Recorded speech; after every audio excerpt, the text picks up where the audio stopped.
Hello friends, good morning. स्वागत है मेरे यूट्यूब चैनल पर आप सभी का एक बार। तो आज स्टार्ट करते हैं एक्सरसाइज 3.3, 3.2, 3.1 और इंट्रोडक्शन हमने कर लिया था। तो आज स्टार्ट करते हैं। टॉपिक आपके सामने है द्विघात समीकरण का मानक रूप। मानक रूप आपको मैंने बता दिया था, मानक रूप क्या होता है, फिर भी आज मैं बता दूंगा। इससे पहले वीडियो स्टार्ट करने से पहले आपको बता दूं कि जिसने अभी तक चैनल को सब्सक्राइब नहीं किया प्लीज करके सब्सक्राइब कर दे और ज्यादा से ज्यादा शेयर करें इस वीडियो को। तो चलिए आज इससे स्टार्ट करते हैं द्विघात समीकरण का मानक रूप। तो द्विघात समीकरण का मानक रूप क्या होता है? सबसे पहले तो ax² plus bx plus c is equal to 0। आज हमको ये पढ़ना है। इस फॉर्म में इक्वेशन को लाना है हमको। ऐसे ही बिखरी हुई इक्वेशन दी रखी होगी, हमको इस फॉर्म में इक्वेशन को लाना है। और तो चलिए शुरू करते हैं। सवाल लेते हैं इस एक्सरसाइज 3.3 का। पहला सवाल है आज का। तो सवाल लिखता हूं मैं। आज आपके सामने सवाल है x plus 1 plus 8 is equal to x plus 2 और x माइनस 2। ये सवाल दिया हुआ है आपके सामने। 3.3 का पहला ही सवाल है। एक्सरसाइज 3.3 का पहला सवाल, द्विघात समीकरण का मानक रूप। अब हमको ये बताना इस सवाल में कि ये क्या द्विघात समीकरण है। अभी तो आपको नहीं दिख रही होगी, कहीं से भी इसकी स्क्वायर नहीं दिख रही, तो मतलब आपको नहीं दिख रहा होगा कि द्विघात समीकरण है या नहीं। लेकिन जब आंसर निकलेगा तो आपको पता चलेगा कि द्विघात समीकरण है या नहीं वास्तव में। तो चलिए स्टार्ट करते हैं, समीकरण को सॉल्व करते हैं। सबसे पहले x का गुणा अंदर कर दीजिए। x का गुणा इन दोनों के साथ होगा, तो x की गुणा x के साथ, x² x गुणा 1 के साथ, x प्लस का 8 बराबर का बराबर, x का इन दोनों का आपस में गुणा, इसका इसके साथ, इसका इसके साथ, इसका इसके साथ और इसका इसके साथ। तो चलिए करते हैं x का x के साथ x², x का -2 के साथ -2x, अब 2 का x के साथ प्लस 2x, अब 2 का -2 के साथ प्लस माइनस -4।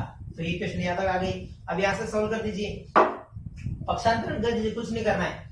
ये x² प्लस x प्लस 8, अब ये x पद इधर ले आइए। प्लस का x² इधर आएगा तो माइनस का x², माइनस का 2x इधर आएगा तो प्लस का 2x, ये माइनस का 2x इधर आएगा तो प्लस का 2x इधर आएगा तो माइनस का 2x, माइनस का 4 उस तरफ है। और इस 8 को भी वहां भेज दीजिए, प्लस 8 था यहाँ तो -8। वापस एक तरफ कर देंगे हम।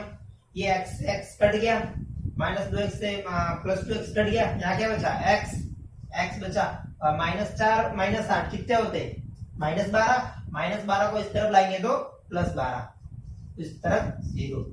क्या ये द्विघात समीकरण है? इस फॉर्म में इक्वेशन आ रही है अपने? नहीं आ रही है। ये x plus 12 is equal to 0, तो ये अपने द्विघात समीकरण नहीं है। तो ये सिद्ध हो गया कि ये द्विघात समीकरण नहीं है। यहाँ तक तो आपको लग रहा होगा द्विघात समीकरण x² के फॉर्म में आ गया, लेकिन नहीं है। लास्ट आंसर निकाला तब तक पता पड़ा हमको कि द्विघात समीकरण नहीं है। तो ये द्विघात समीकरण नहीं है। एक और सवाल लेते हैं इसी टाइप का।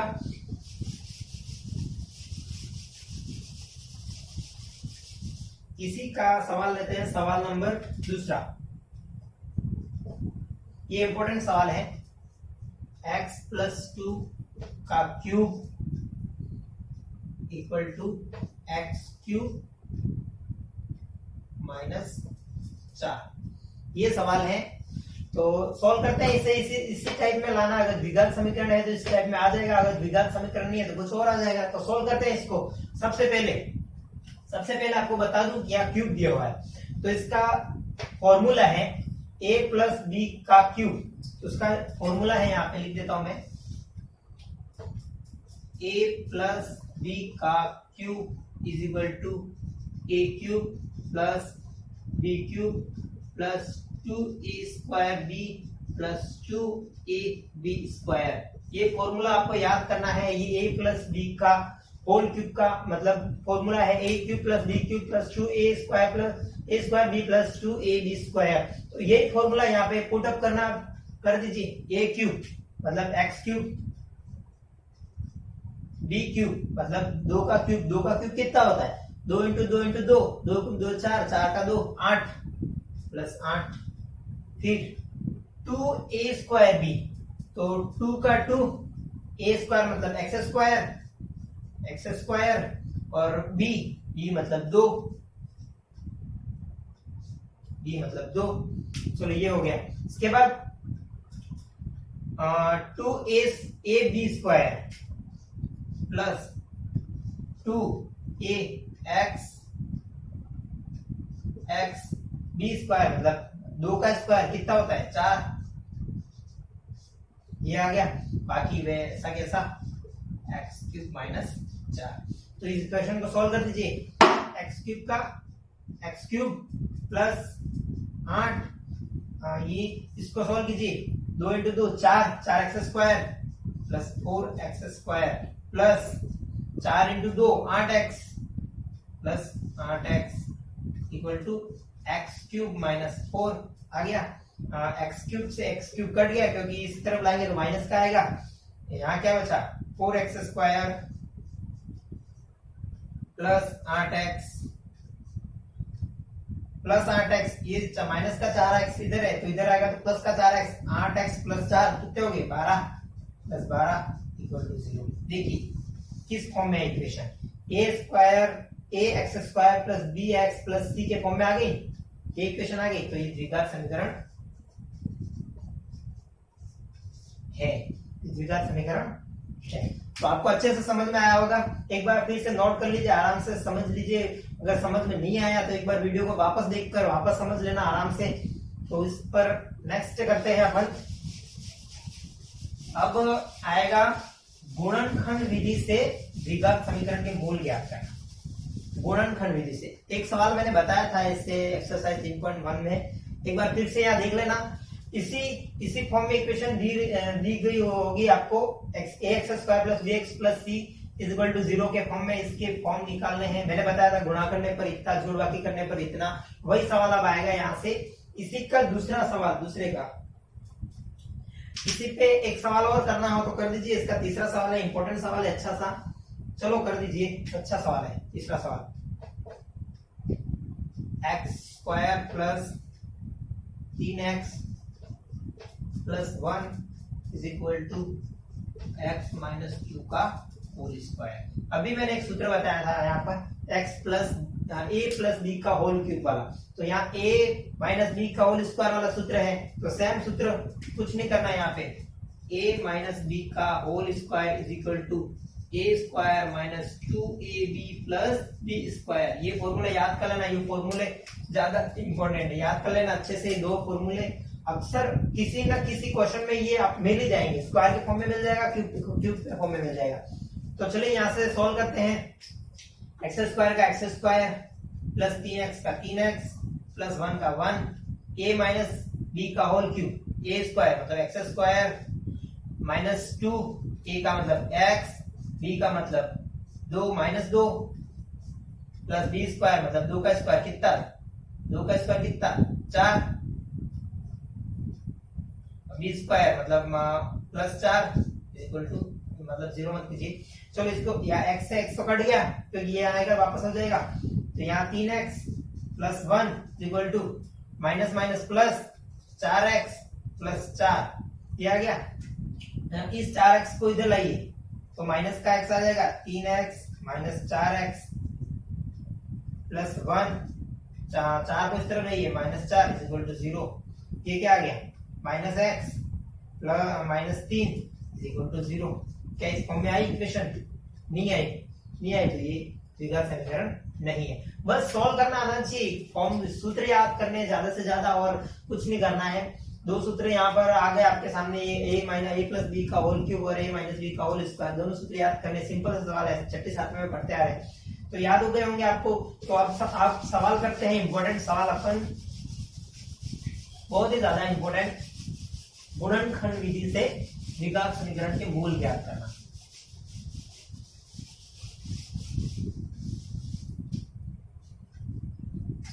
तो यहां लिखता हूं मैं, गुणनखंड विधि से द्विघात समीकरण के मूल, मूल मतलब दो x की वैल्यू निकालनी है। x की दो वैल्यू आएगी, द्विघात समीकरण है तो मैंने बताया था x की घात 2 है तो दो शून्य का आएंगे, शून्य का और मूल वही है।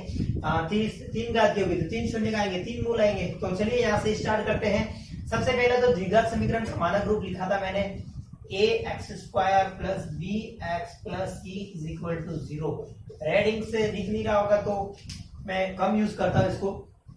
तो देख लीजिए यहाँ पे इस फॉर्म में इक्वेशन आएगी, हमको दो मूल ज्ञात करने हैं। तो इसका सवाल लेते हैं, सवाल नंबर फर्स्ट। इसी का सवाल नंबर फर्स्ट है 2x square minus 5x plus 3 is equal to 0। ये सवाल आ गया, ये आ गया इस फॉर्म में, ax square minus bx plus c is equal to 0। यही आ गया, प्लस माइनस होता रहता है।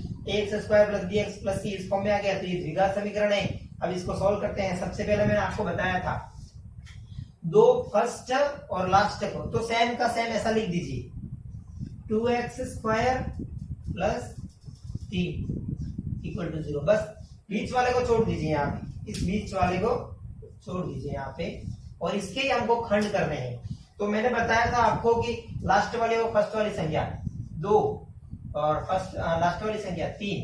अब 2 और 3 का गुणा करने पर कितना आता है, 6, और यहाँ बीच वाली संख्या कितनी है, -5। अब हमको दो ऐसी वैल्यू ज्ञात करनी है 6 की, कि गुणा करने पर तो 6 आता है और प्लस माइनस करने पर 5 आता है। तो ऐसी कौन सी संख्या है, सोचिए कि गुणा करने पर तो 6 आता है और प्लस या जोड़ या बाकी करने पर -5 आता है। तो सोचिए कौन सी संख्या है। तो चलिए 6 और अपन 1 करेंगे, 6 और 1 करेंगे तो 6 आ गया। लेकिन 6 यहाँ प्लस का है, 6 प्लस 1 करेंगे तो 7 आ जाएगा, या नहीं बनेगा।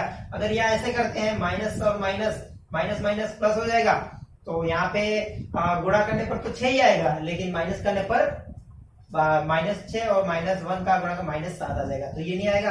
तो यहाँ से दूसरी ढूंढते एक और, चलिए 1 और 3 के पाड़े में आती है 3 और 2 का गुणा करने पर कितना आता है, 6 आ गया। अब 5 लाने हमको, ये इसको जोड़ेंगे तो सिर्फ प्लस के 5 आएंगे, तो हमको माइनस के 5 लाने। तो आप बड़ी संख्या के आगे माइनस लगा दीजिए और यहाँ पे प्लस रहने दीजिए, तो यहाँ भी माइनस हो जाएगा, माइनस माइनस प्लस होगा तभी तो -5 आएगा, और गुणा करने पर तो कोई फर्क नहीं पड़ता। देखिए -3 और -2 का गुणा करने पर तो 6 ही आएगा, लेकिन -3 और -2 की बाकी करेंगे तो -5 आ गया। तो जो हमको लाना है वही आ गया, तो ये आ गया -5। तो अपनी दो फैक्टर आ गए यहाँ पर, -3 और -2 दो फैक्टर आ गए। अब दो फैक्टर को यहाँ x के साथ लिख दीजिए, -3x -2x, बस आ गया। अब 4 पार्ट में आ गई अपनी, तो पेयर बना दीजिए, 2 पेयर बन गए। यहाँ से कॉमन निकल जाएगा, कॉमन का मतलब यहाँ से क्या कॉमन निकलेगा, तो दोनों में हो वो कॉमन। हर किसी को पता नहीं पड़ता कि कॉमन क्या होता है, मतलब दोनों चीज इसमें भी हो इसमें भी हो, जो इसमें भी भाग जाता हो इसमें भी भाग जाता हो, तो वही कॉमन होता है यहाँ पे। तो इन दोनों में कॉमन क्या है, यहाँ भी x है यहाँ भी x है, तो सबसे पहले तो x यहाँ पर कॉमन आ गया अपना, तो देख लीजिए x कॉमन आ गया। यहाँ 2 यहाँ 3, किसके पाड़े में 2 और 3 दोनों आते हैं, एक के पाड़े में, बाकी तो कोई आता नहीं है, तो एक के पाड़े में एक नहीं तो चलेगा। अब यहाँ से कॉमन निकल गया, 2x स्क्वायर में से x कॉमन निकल गया, तो क्या बचा, 2x बचा।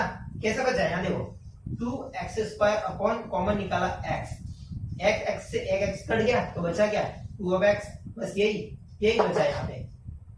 तो यहाँ लिख दीजिए, तो यहाँ पे हो गया 2x माइनस का माइनस, यहाँ x तो कॉमन निकल गया, बचा क्या -3, यहाँ से कॉमन निकाल दीजिए, क्या कॉमन निकलेगा, यहाँ पे भी एक ही कॉमन निकलेगा क्योंकि दोनों में कुछ नहीं आ रहा है। अब यहाँ से 2x, यहाँ से माइनस का गुणांक -3। अब मैंने बताया था आपको ये दोनों कोष्टक तो सेम ही आने चाहिए, अगर नहीं आ रहा तो ले आइए, क्योंकि दोनों कोष्टक सेम ही आएंगे, 2x -3 2x -3। अपने जब तक सवाल की जितने सवाल के उत्तर में ये सेम ही है, 2x -3 2x -3। तो यहाँ से x की वैल्यू निकाल दीजिए, क्या आएगा 2x -3 इक्वल टू 0, दोनों के 0 की इक्वल कर दीजिए, और यहाँ से x -1 इक्वल टू 0।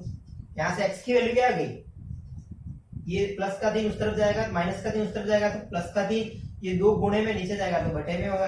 x की वैल्यू आ गई 3/2, और यहाँ से x की वैल्यू सिंपल है 1 आ गई। तो यही है, बस ये फैक्टर करने आने चाहिए, बस -3 और -2 कैसे मैंने 6 लाया और कैसे -5 लाया, बस ये करने आना चाहिए। और इस फॉर्म में इक्वेशन दी हो रही होगी, हमको दो फैक्टर निकालने और दो लास्ट मूल आ जाएंगे। तो चलिए सवाल समझ में आएगा। एक और सवाल करते हैं, एक टफ सवाल करते हैं। तो एक और सवाल करते हैं, आपको अच्छे से समझ में आ जाएगा।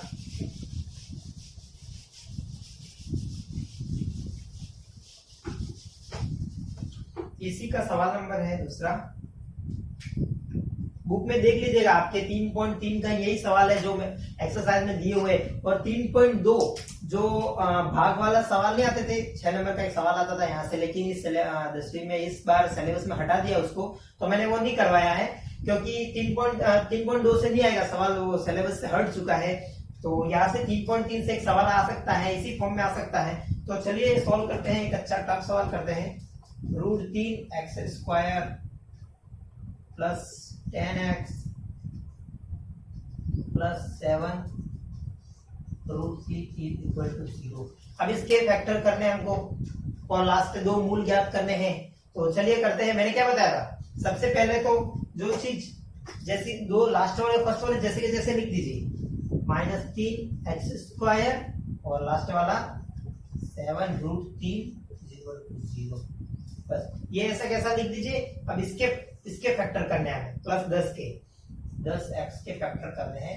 अब मैंने क्या बताया था, फर्स्ट वाली संख्या √3 और लास्ट वाली संख्या क्या है 7 √3। अब इन दोनों का गुणा कर दीजिए, गुणा करेंगे, गुणा करने पर क्या होगा, 7 का तो 7 ही रहेगा, √3 इंटू √3 करेंगे कितना आएगा, सिर्फ 3, क्योंकि √3 इंटू √3 कितना होता है, सिर्फ 3 ही होता है। तो यहाँ के कितना आएगा 21। अब जोड़ने पर कितना आना चाहिए, जोड़ पर 10।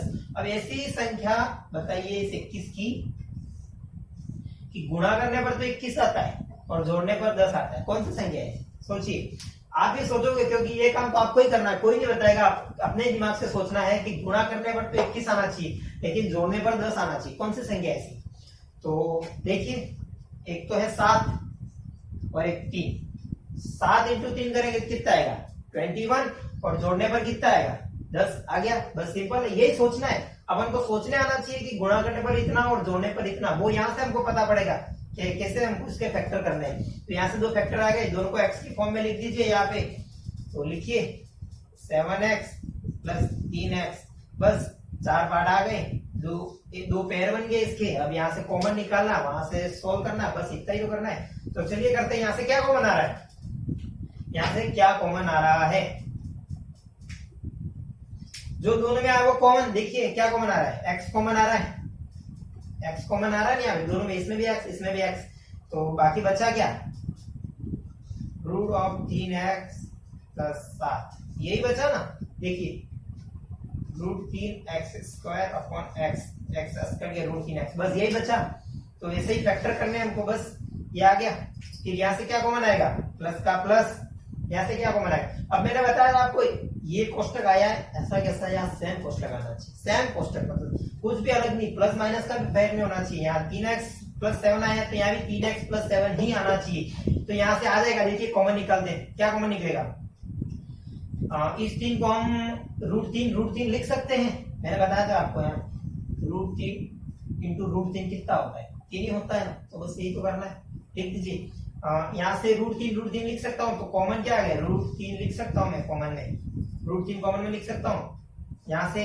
अब यहाँ इसको मैंने √3 इंटू √3 लिखा था, इसमें से √3 कॉमन निकाल दिया, तो ये तो कट गया, तो बचा गया √3x प्लस का प्लस, √3 तो कॉमन निकल गया, ये यहाँ से कट जाएगा, तो बचा गया 7 = 0। अब देखिए दोनों कोष्टक सेम आए, देखो दोनों कोष्टक सेम आए कि नहीं है। √3x प्लस 7, √3x प्लस 7 दोनों कोष्टक आ गए। अब दोनों को 0 के बराबर कर दीजिए, √3x प्लस 7 = 0। और यहाँ से इसको x प्लस √3 = 0। अब यहाँ से 2x की वैल्यू आ जाएगी, देखिए x की वैल्यू, x बराबर प्लस का 7 उस तरफ जाएगा तो माइनस का 7, √3 गुणे में नीचे जाएंगे तो बटे में। तो ये x की पहली वैल्यू आ गई अपनी, x की वैल्यू -7 अपन √3, और यहाँ से x की वैल्यू -√3।